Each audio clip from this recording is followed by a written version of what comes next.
دوستو، آج ہم گفتگو کریں گے کہ پاکستان میں وہ مذہبی کمیونٹیز جو اکثریت سے تعلق نہیں رکھتی، یعنی ہندو، مسیحی، پارسی، سکھ، کیلاش، بہائی، شیڈیولڈ کاسٹ اور اس طرح کے بدھسٹ، ان کا کیا کوئی رول رہا ہے پاکستان کی تخلیق میں، اس کے قیام میں، اور پھر اس کی ترقی میں کوئی انہوں نے رول پلے کیا ہے؟ تو پہلی بات تو یہ کہ میں کچھ واقعات آپ کے سامنے رکھوں گا جو ہمیں نہ درسی کتب میں ملتے ہیں، نہ ہمارے قومی بحث اور بیانیے میں شامل ہیں۔ اسی وجہ سے غالباً اس بات کی ضرورت پیش آتی ہے کہ ہم اس موضوع کو کھولیں، اس پہ بات کریں کہ مذہبی اقلیتوں کا پاکستان کی قیام، اس کی تخلیق اور پھر پاکستان کے آگے بڑھنے میں جو کردار تھا وہ کیا کیا تھا۔ خواتین و حضرات، ایک سوال یہ بھی پیدا ہوتا ہے کہ کیا یہ رول جو ہے وہ ڈسکس کرنا اہم ہے؟ یہ سوال کیوں پیدا ہوتا ہے؟ اور اس کا جواب یہی ہے کہ وہی بات کہ وہ نظر انداز کیے گئے، اور یہی وجہ ہے کہ یہاں پر نظر انداز کرنے والوں کے اوپر ہمیں سوال کرنا پڑتا ہے کہ وہ کیوں ہوا۔ وہ اس لیے ہوا کہ پاکستان کے قیام کے بعد اس کی شناخت کا سوال کچھ مبہم ہو گیا۔ جہاں پاکستان کو ایک قومی ریاست ہونا چاہیے تھی، ایسی ریاست جہاں شہری مساوی حقوق رکھتے ہوں، ان کی شناخت، ابتدائی شناخت پاکستان ہو، اور پھر اس کے بعد دیگر شناختیں اس کی زبان کے حوالے سے، اس کے مذہب، علاقہ کے حوالے سے، اور انسان کی آپ کو پتہ ہے کہ بیشتر شناختیں وہ ایسی ہوتی ہیں جس کو کسی کو اولیت دی جاتی ہے، کسی کو ثانوی حیثیت دی جاتی ہے۔ تو اولیت پانے والی جو شناخت ہے وہ پاکستانی ہو، یہ اس بات سے کنفیوز ہو گئی کہ کچھ لوگوں نے یہ اس بات پہ اصرار شروع کیا کہ مذہب پہلے یا قومیت پہلے، یا مذہب قومیت کو ڈیفائن کرتا ہے، اور اگر مذہب قومیت کو ڈیفائن کرتا ہے تو پھر ایک بہت بڑا سوال ہے۔ یہ قیام پاکستان سے پیشتر بھی اٹھا، اس کے دوران بھی، اور نہ صرف پاکستان میں بلکہ دیگر جگہوں پر بھی یہ بات اٹھائی جا رہی ہے۔ لیکن دنیا میں اکثر ہم دیکھتے ہیں کہ وہ ملک جو جمہوری نظم و نسق بنا کے بیٹھے ہوئے ہیں وہ کسی نہ کسی طرح کی قومی شناختیں ہیں۔ پاکستان کے لیے البتہ یہ تھا کہ کیونکہ ایک اس کا وجود نیا تشکیل پایا تھا، یہ تاریخی طور پر کوئی کسی پہچان، پاکستان کوئی پہچان نہیں تھا، اس وجہ سے یہ معاملہ آگے چلا۔ میں سب سے پہلے آپ کی توجہ دلانا چاہتا ہوں سن 1947، بلکہ اس سے بھی پیشتر سن 1940، 23 مارچ، جو کہ یاد کیا جاتا ہے کہ اس وقت قرارداد پاکستان یہاں پر پیش ہوئی۔ جس وقت منٹو پارک میں یہ جلسہ ہو رہا تھا آل انڈیا مسلم لیگ کا، تو ہمیں ذکر نہیں ملتا، اس کے اندر رلیا رام جیسے لوگ بھی تھے، ایس پی سنگھا جیسے لوگ بھی تھے، اور ایف ای چودھری جیسے لوگ بھی تھے۔ ایف ای چودھری کو بہت لوگ جانتے ہیں، اور انہیں چونکہ چاچا کہا جاتا تھا، چاچا صحافت کہا جاتا تھا، صحافیوں کے چاچا کہا جاتا تھا، تو وہ اردو میں تو چچا کہیں گے، لیکن لاہور آپ کو پتہ ہے کہ پنجابی بولی جاتی ہے، لیکن ان کو چاچا چودھری اس لیے کہا جاتا تھا۔ تو چاچا چودھری سائنس کے استاد تھے، سینٹ اینتھنیز میں پڑھاتے تھے، اور شوقیہ طور پہ ایک فوٹوگرافی کا کام کرتے تھے۔ اس وقت فوٹوگرافی ہوتی کہاں تھی؟ آج تو میں بات کر رہا ہوں، کوئی بھی بیٹھ کے فون کے ساتھ فوٹوگرافی کر سکتا ہے اور وہ اس طرح سے فوٹوگرافر بن جاتا ہے، لیکن اس وقت جو ہے کسی پڑھے لکھے آدمی کا کام ہو سکتا تھا کہ وہ فوٹوگرافر بنے، اور وہ پھر اسی طرح سے ہم دیکھتے ہیں کہ چاچا چودھری جو کہ مسیحی تھے، اور سیسل چودھری جو گروپ کیپٹن ریٹائرڈ، ہمارے وار ہیرو ایک کہنا چاہیے، اور انسانی حقوق کے کارکن اور ایجوکیشنسٹ بھی، ان کے والد تھے۔ تو یہ ماحول کیا تھا کہ یہ قرارداد پاکستان پیش ہونے جا رہی ہے، تو یہ لوگ شامل ہیں۔ یاد رہے کہ چند دن پہلے لاہور میں یہی جگہ جہاں پر یہ جلسہ ہو رہا تھا، اس کی دوسری جانب بادشاہی مسجد کے قریب پولیس کے ہاتھوں خاکسار تحریک کے کم از کم 22 لوگوں کا قتل ہوا تھا۔ وہ ایک جلوس لے کے جا رہے تھے اور بادشاہی مسجد کے قریب پولیس کے ساتھ ان کا ٹکراؤ ہو گیا، اور یہ فضا تھی کہ جس میں خوف پایا جاتا تھا۔ یہ مت بھولیے کہ خاکسار تحریک اور ان کے تمام ساتھی جو احرار میں تھے اور ایسی جماعتوں میں تھے، وہ پاکستان کے قیام کے سخت مخالف تھے۔ اس موقع پر مذہبی اقلیتوں کے لوگ نہ صرف اس جلسے میں بیٹھتے ہیں، بلکہ ان کے جو قائدین ہیں وہ اس میں شامل ہوتے ہیں اور متحرک طور پر ایک کردار ادا کرتے ہیں۔ یہ کیسے ہوا اگر پاکستان کو ایک ہی مذہب کی اور اکثریت مذہب کی شناخت ملنی تھی؟ پھر غور کیجئے اس قرارداد پہ جو پاس کی گئی، اس کا جو سبسٹینٹیو پارٹ ہے، آپریٹو پیراگراف 2، اس کے اندر لکھا گیا ہے کہ مذہبی اقلیتوں کو، چاہے وہ اس ڈومینین میں بستے ہوں یا اس ڈومینین میں بستے ہوں، ان کو 5 طرح کے حقوق حاصل ہوں گے۔ اس میں ان کے سیاسی، معاشی، معاشرتی حقوق، مذہبی اور انتظامی حقوق ان کو حاصل ہوں گے۔ مطلب یہ کہ وہ اپنے ادارے چلا سکیں اور ریاست کی مشینری میں مساوی طور پر حصہ لے سکیں۔ 5 قسم کے حقوق، جس کے بارے میں قائد اعظم آپ سمجھتے ہیں کہ انہوں نے اس ڈرافٹ کو دیکھا ہوگا، اور اس میں لکھا تھا کہ یہ لازمی حصہ ہوں گے حقوق کا۔ یہ نہیں کہ مرضی آئی تو دے دیے، مرضی آئی تو نہ دیے، تو مینڈیٹری ان کی، اور میننگفل امپلیمنٹیشن آف رائٹس، یہ لینگویج ہے اس کی۔ اسی قرارداد کے حصے میں جہاں پر لفظ مسلمان 2 دفعہ آیا ہے، وہاں پر مائنورٹیز 3 دفعہ آیا ہے۔ اس کا کوئی مطلب ہوگا؟ اس کا مطلب یہ ہے کہ در حقیقت قیام پاکستان کی تحریک وہ دراصل مذہبی اقلیتوں کے حقوق کی، یا حقوق کے ناطے جو اونچ نیچ پائی جاتی تھی، یا جس کا خطرہ تھا کہ یہ اونچ نیچ پیدا ہو جائے گی، اس کو دور کرنے کے لیے پاکستان کا مطالبہ سامنے آیا تھا۔ اور یہی وجہ ہے کہ مشرقی پاکستان، جو اس وقت مشرقی بنگال تھا، اس میں ہندو کمیونٹی سے تعلق رکھنے والے بہت سے عمائدین نے،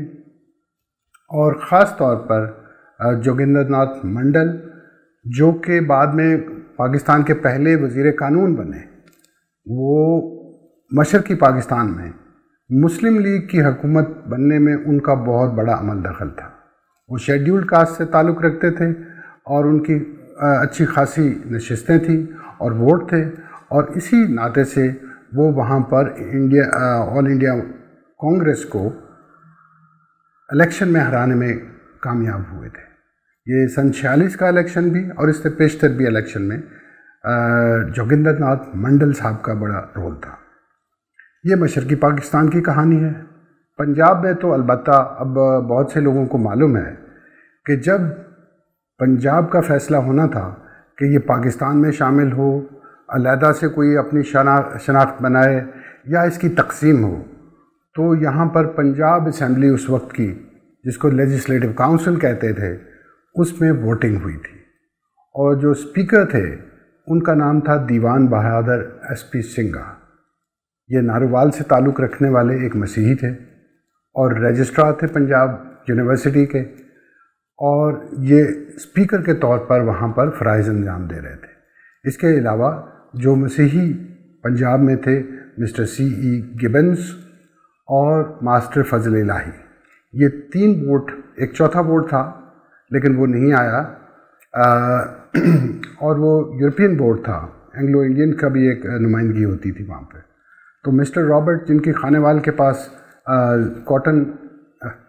کاٹن گروورز کی ایک ایسوسیشن بنا کے انہوں نے ایک فارم وغیرہ بنائے ہوئے تھے، تو ہی واز برٹش بیسیکلی، تو وہ شامل نہیں ہو سکے تھے۔ لیکن یہ 3 جو مقامی مسیحی تھے، انہوں نے پاکستان کے حق میں ووٹ دیا، اور اس طرح سے ایک واضح سپورٹ وہ آل انڈیا مسلم لیگ کو دی۔ یہاں پر سوال یہ پیدا ہوتا ہے کہ ان لوگوں نے یہ ووٹ جو ہے وہ مسلم لیگ کو کیوں دیا، جبکہ بہت سی وہ جماعتیں جو اسلامی شناخت کے ساتھ حصہ لے رہی تھیں وہ پاکستان بننے کی مخالفت کر رہی تھیں۔ اس کے بعد کا واقعہ یہ ہے کہ خاص طور پر مسیحی نمائندگان کا 30 نمائندگان جو منتخب تھے، وہ جولائی سن 1947 کو جب باؤنڈری کمیشن بیٹھا لاہور ہائی کورٹ کی بلڈنگ میں، تو وہ اس کے سامنے پیش ہوئے اور انہوں نے یہ کہا کہ ہم مسیحیوں کی آبادی اس کو مسلمانوں کے ساتھ شمار کیا جائے، اور یہی طریقہ تھا جس کے ذریعے سے گرداسپور ضلع کی آبادی جو ہے یا گرداسپور پاکستان کے حصے میں آ سکتا تھا۔ گرداسپور کی اہمیت اس لیے بہت زیادہ ہے کیونکہ کشمیر کو جانے والے راستے جو ہیں وہ گرداسپور سے گزرتے ہیں، لہذا گرداسپور کے لیے بھرپور جد و جہد ہوئی۔ میرے ماموں مسٹر جی جیکب اس وقت لائل پور کی نمائندگی کرتے ہوئے، وہاں کی مسیحی آبادی کی نمائندگی کرتے ہوئے، وہ ضلع کونسل کے ممبر تھے، وہ بھی یہاں پر پیش ہوئے۔ ہم ان سے یہ اکثر پوچھا کرتے تھے بچپن میں کہ اس وقت کیا ماحول تھا، آپ کے سامنے وہ کون سے عوامل تھے اور کیا خیالات تھے جس میں آپ نے پاکستان کی حمایت کی اور یہ سوچا کہ شاید یہاں کی مذہبی اقلیتیں وہ پاکستان میں بہتر رہیں گی، ان کے حقوق کا تحفظ بہتر ہو سکے گا۔ تو وہ ہمیں بتایا کرتے تھے کہ یہ اس کی کوئی مذہبی ریاست بن جائے گی، یہ تو کسی کے وہم و گمان میں بھی نہیں تھا کہ پاکستان کوئی ایک کٹر قسم کی مذہبی ریاست بن جائے گی۔ اس وقت یہی خیال تھا کہ ہم ایک حقوق کی جد و جہد میں حصہ لے رہے ہیں، اور مسلمان اقلیت ہوتے ہوئے کیونکہ اس درد کو محسوس کر سکتے ہیں جو کسی اقلیت کا ہوتا ہے، اس پسماندگی کو اور اس محرومی کو جانتے ہیں جو مذہبی اقلیتوں کی ہوتی ہے، تو مل جل کے ہم ایک ایسے پاکستان کی تشکیل کریں گے جو نہ صرف جمہوری ہوگا اور مساوی حقوق پر مبنی ایک آئین ہوگا، بلکہ وہ یہ سمجھتے تھے کہ ہم شاید دنیا بھر کو ترقی میں پیچھے چھوڑ جائیں گے یا یہ ماحول ہوگا۔ تو یہ ہے واقعہ باؤنڈری کمیشن کا، جس سے پتہ چلتا ہے کہ اس کی تخلیق اور قیام جو وطن تشکیل دیا جا رہا تھا پاکستان کے نام سے، اس کو یہ کدھر کو جانا تھا، اور اس میں حصہ مذہبی اقلیتوں کا کیا کیا تھا۔ آگے چلتے ہیں تو بہت سی نامور شخصیات ہیں۔ جوشوا فضل الدین بڑے نامور قانون دان تھے، وہ حکومت کے اور پاکستان کے بہت بڑے سپورٹر تھے۔ انہوں نے انٹرنیشنلی لوکلی بہت اس طرح سے رائے سازی کا کام کیا پاکستان کے حق میں ابتدائی سالوں میں۔ پھر اس کے بعد اے آر کارنیلیس صاحب چیف جسٹس تھے۔ پھر ایک طویل فہرست ہے ان لوگوں کی جو ایئر فورس میں، ملٹری میں جو مذہبی اقلیتوں سے تعلق رکھتے تھے، اور وہ نہ صرف جنگوں میں شریک ہوئے، شہید ہوئے، بلکہ ان کی خدمات کو کہیں کہیں ریکگنائز بھی کیا گیا۔ آگے چلتے ہیں تو سوشل سیکٹر میں خاص طور پر پاکستان میں ایک سانحہ یہ ہوا تھا کہ 1972 میں پرائیویٹ سکول قومی تحویل میں لے لیے گئے تھے، اور اگر تعلیم کی تاریخ اٹھا کے دیکھیں تو ہر پڑھے لکھے گھرانے میں اس وقت کے گریجویٹس میں آپ کو ایسا شخص ضرور مل جائے گا جو مشنری اسکول سے پڑھا ہو، اس لیے کہ کوالٹی ایجوکیشن اس وقت تھی ہی مشنری اسکولز میں، اور گورنمنٹ کے اسکول اس کے بعد آتے تھے۔ تو وہ تمام اسکول جو چرچز چلا رہے تھے اس وقت، ان کو قومی تحویل میں لے لیا گیا،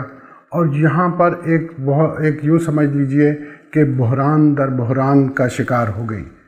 شعبہ تعلیم بھی اور معیار تعلیم بھی۔ اس کے بعد ہمیں کم لوگ ملتے ہیں، لیکن کراچی سے لے کے پشاور تک آپ کو وہ ہسپتال مل جائیں گے جو چرچز چلایا کرتے تھے، جو مسیحی کمیونٹی چلایا کرتی تھی۔ ابھی کچھ ہی سالوں کی بات ہے کہ ہم نے ڈاکٹر روت فاؤ کو اس دارے فانی سے رخصت کرنے پر قومی اعزاز کے ساتھ کراچی میں دفن کیا ہے۔ وہ بھی ایک مشنری تھی۔ ان کی کوششوں سے پاکستان میں جذام یعنی کہ کوڑ جیسے مرض کا خاتمہ ہو گیا۔ اس کے علاوہ وہ ٹی بی کے اوپر کام کر رہی تھیں، اور ٹی بی بھی ہم نے اس طرح سے کہ قریب آ گئے تھے کہ اس کا خاتمہ ہو جائے۔ اور بھی اس طرح سے درجنوں ہسپتال ہیں اور سینکڑوں سکول ہیں جو چرچز کی جانب سے چلائے گئے، اب بھی چلائے جا رہے ہیں، لیکن ان کی حالت وہ نہیں ہے۔ تعلیم کا شعبہ، کھیل کا شعبہ اور صحت کا شعبہ، اس میں تو خدمات ہیں ہی، لیکن خاص طور پر پاکستان میں حقوق کی جد و جہد کے حوالے سے بھی جو ہندو کمیونٹی ہے، پارسی کمیونٹی اور بہائی کمیونٹی بھی کسی حد تک، کیونکہ وہ سیاسی معاملات میں حصہ نہیں لیتے، لیکن مسیحی کمیونٹی خاص طور پر وہ حقوق کی جد و جہد میں، چاہے وہ لیبر کے حقوق ہوں، عورتوں کے حقوق ہوں، طلبہ کے حقوق ہوں اور انسانی حقوق ہوں، اس میں یہ پیش رہے ہیں۔ پاکستان میں پہلا ادارہ جو رائٹ بیسڈ آرگنائزیشن کہا جا سکتا ہے، اس کا وجود کراچی میں عمل میں آیا۔ 1974 میں ادارہ امن و انصاف قائم ہوا۔ یہ خاص طور پر جو صنعتی مزدور تھے ان کے حقوق کے لیے کام کرتا تھا، لیگل ایڈ دیتا تھا اور جفاکش کے نام سے ایک رسالہ نکالا کرتا تھا۔ سن 2001 میں اس ادارے کے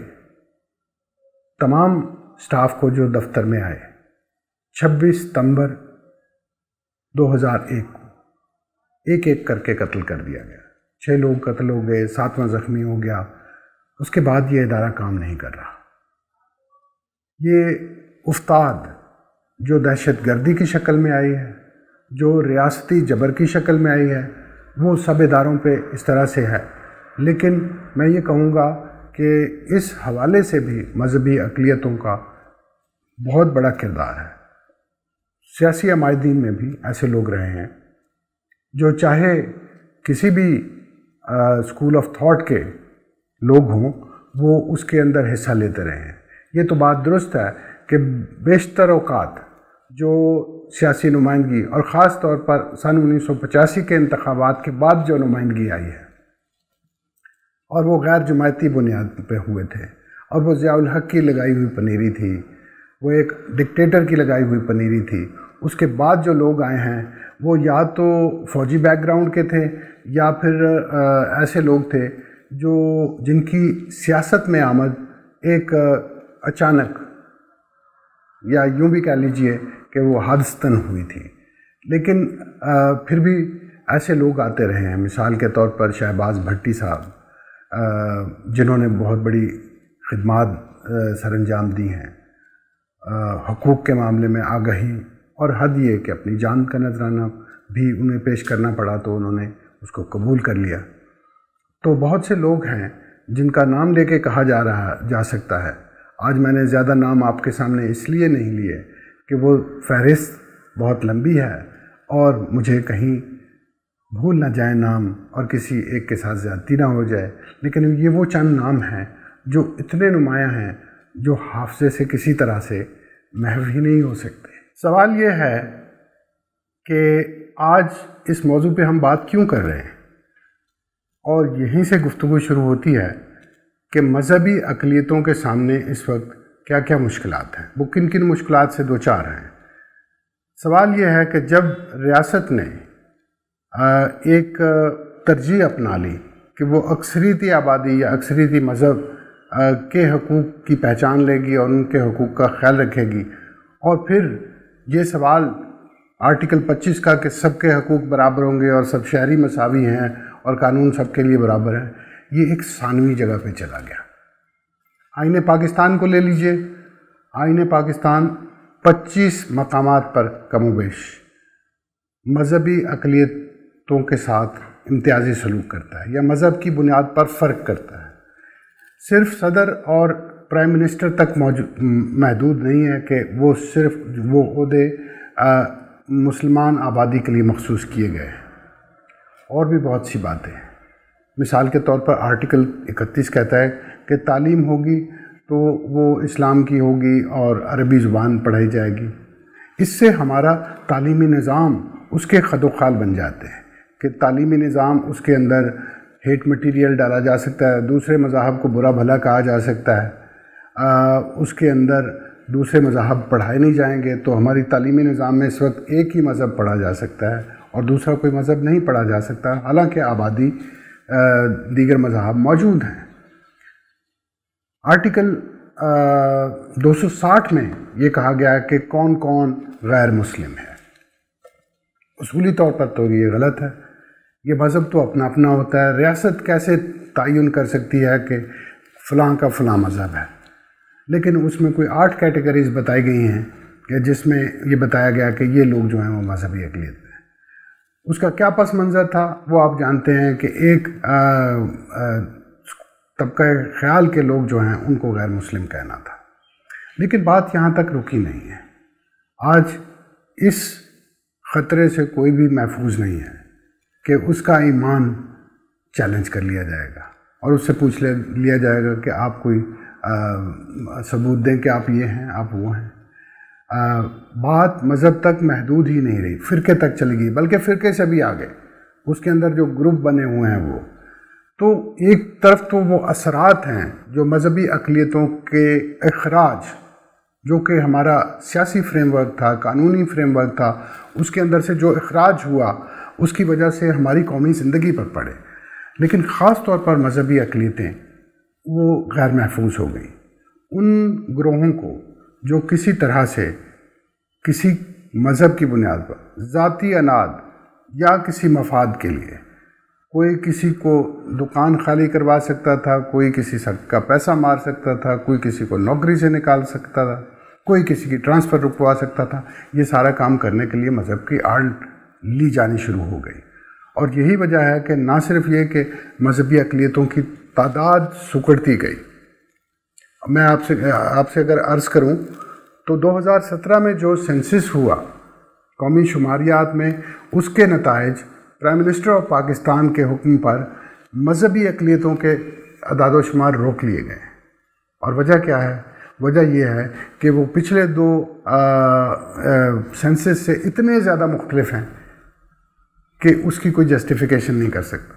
کوئی افسر کیا جواب دے گا کہ یہ فرق کیوں ہے؟ تو یہ تعداد سکڑتی جا رہی ہے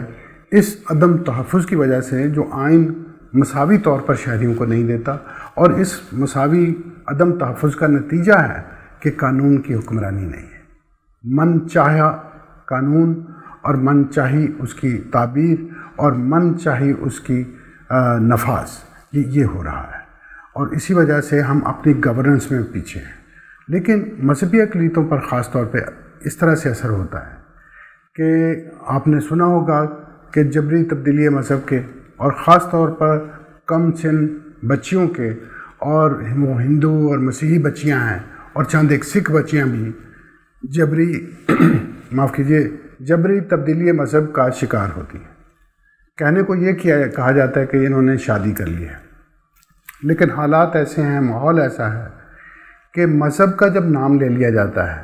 اور کسی بچی کو اغوا کر کے اسے ریپ کر لیا جاتا ہے، تو اس کے بعد اس کا کوئی بھی جواب، کوئی بھی بیان اس سے دلوایا جا سکتا ہے۔ بہت واقعات کم ہیں ایسے جس میں کوئی بچی اس طرح کے حالات سے گزرنے کے باوجود اپنے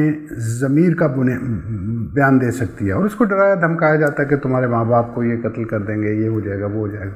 تو جرائم خاص طور پر ایسے ہیں جو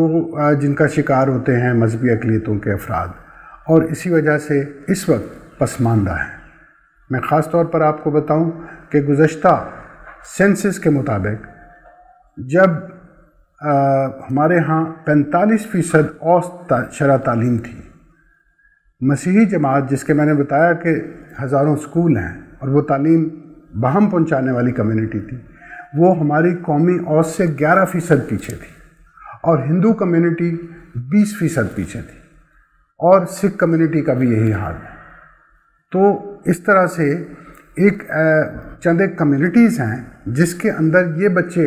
جو آؤٹ آف اسکول ہیں وہ رہیں گے، وہ پسماندہ رہیں گے، اس لیے کہ ہم نے یہ پہچان نہیں کی کہ پسماندگی کی جگہ کون ہے اور اس کی وجہ کون ہے اور وہ کمیونٹیز کون ہیں جو پسماندگی رہیں گے۔ پاکستان میں کہا جاتا ہے تقریباً 1 کروڑ مذہبی اقلیتوں کی تعداد ہے، لیکن چلیے ماڈریٹ اندازے کے مطابق 80 لاکھ لگا لیجیے۔ یہ 80 لاکھ لوگ اگر آدھے ناخواندہ ہیں تو آپ غور کیجئے کہ 2.5 کروڑ جو ہم کہتے ہیں کہ بچے آؤٹ آف اسکول ہیں، ان میں سے ان کا کتنا حصہ ہے؟ یہ آبادی جو قومی آبادی کا صرف 4% ہے، اس میں اگر آپ کو 30-35% بچے ایسے ملیں جو اسکول نہیں جاتے، مطلب یہ ہے کہ یہ ان کی قسمت لکھی جا چکی، یہ اسکولوں میں نہیں جا سکیں گے اگر ان پہ خاص توجہ نہیں دی جا سکتی۔ ان کے لیے خاص اسکول کھولے جائیں تاکہ ان کو وہاں پر حوصلہ افزائی کی جائے اور ان تمام عوامل کو ٹیکل کیا جائے جس کی وجہ سے یہ پسماندہ اور غیر تعلیم یافتہ رہتے ہیں۔ ایسے اور بھی کئی مسئلے ہیں، خاص طور پر ابھی حال ہی میں آپ نے جی ٹی روڈ پشاور سے لے کے لاہور تک کے واقعات اگر دیکھے ہوں تو عدالت میں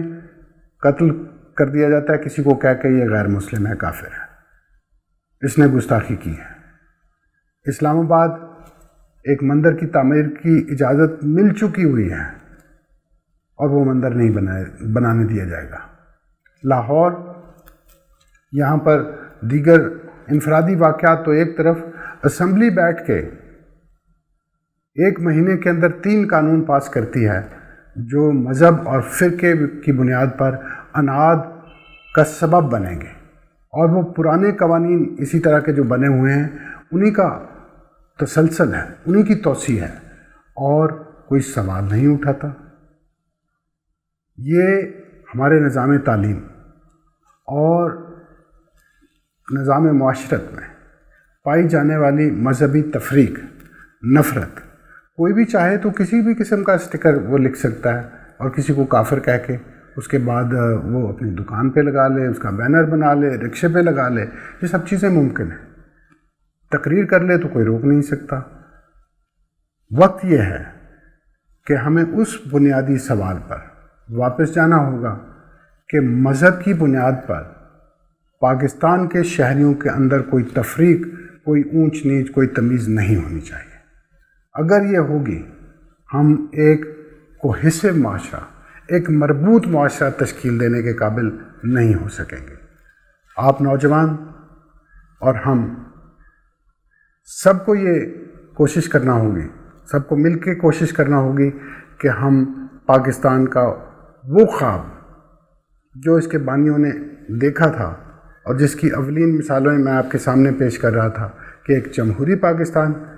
ایک ایسا پاکستان جہاں انسان کا اور انسانوں کے حقوق کا احترام کیا جائے۔ بہت بہت شکریہ۔